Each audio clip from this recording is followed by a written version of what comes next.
Hello everyone, today I'm going to be reviewing the book The Empress of Tears by Kathleen McKenna Hewtson. This is the second book in the series The Autobiography of Alexandra Fedorovna, and this book starts off when Alexandra is first married to Nikolai II of Russia, and ends after the birth of her last child.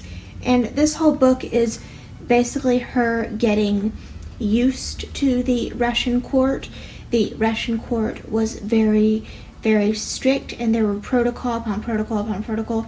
And she comes from this really tiny German duchy, so she was very awkward, very shy, and she comes into this world that she really doesn't know anything about. And also the court members, the people of the Russian aristocracy, do not like her and do not like her ways, and she wants to do things to better people. Like she wanted to do knitting circles, and that's not what the Russian aristocracy did. They had these elaborate balls, and that just stuff like that wasn't done. Or for example, she ordered furniture from a catalog, and this is the Russian Empress ordering furniture from a catalog, which was not done in those days. For the Russian nobility to do such a thing was really a big deal, and they do not like her, and so she stays away from Russian society, St. Petersburg society especially, and she wants Nicky to stay away. She calls him Nicky, and that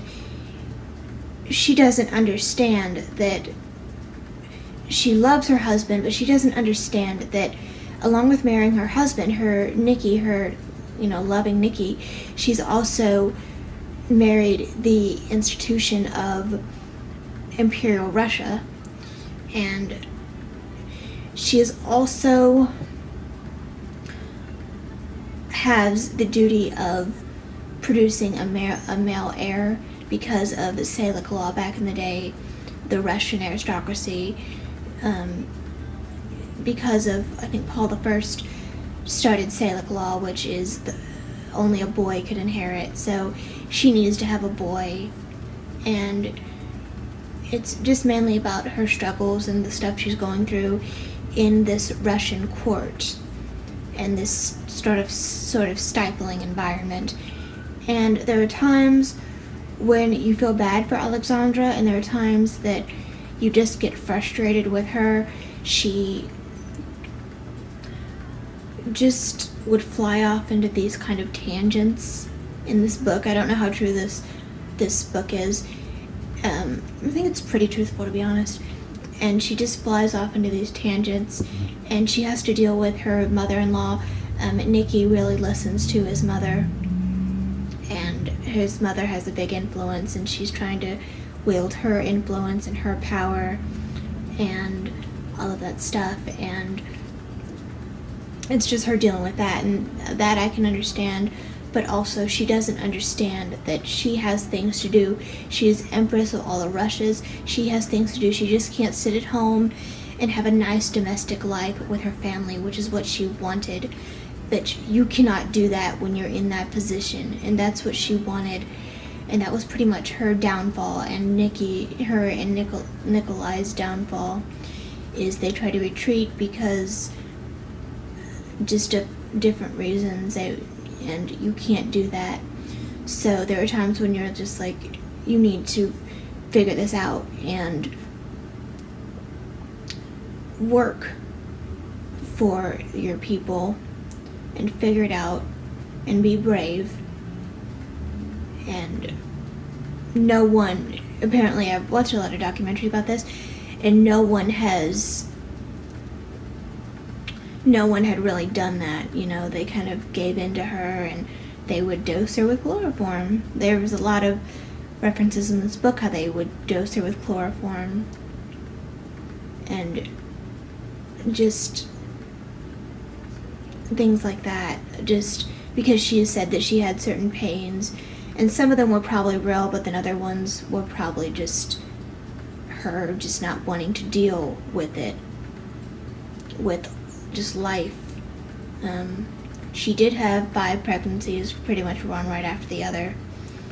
And so that probably didn't help her, but there were other things that we don't know what she had, and some of it was probably, people think that some of it was probably just talked about and it didn't really exist, and people gave into her because she was the Empress of all the Russias. And I really like this book. This is something that I have always wanted, and for years and years and years, I've always wanted a book about that. You hear a lot about Anastasia, but you really do not hear about the mother as much, and this is what I wanted, and I'm really, really happy about that this book exists.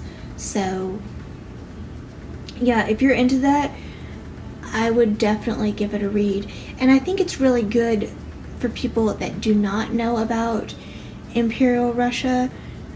Maybe they don't know what happens in the timeline.